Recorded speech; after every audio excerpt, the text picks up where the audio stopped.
नमस्कार, मैं हूं प्रियंका और आप देख रहे हैं राष्ट्रीय जगत विजन न्यूज।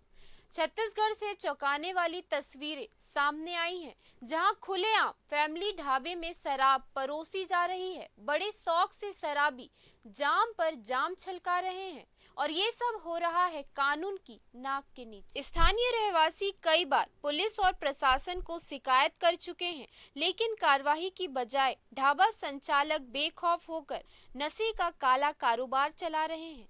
सवाल उठता है, क्या पुलिस और प्रशासन की मिलीभगत से ही चल रहा है ये गोरख धंधा? क्या बलौद की पुलिस के लिए कानून सिर्फ आम जनता तक ही सीमित है? सिटी कोतवाली थाना क्षेत्र के इस ढाबे से निकलती तस्वीरें पुलिस की कार्यप्रणाली पर सीधे सीधे सवाल खड़े कर रही है।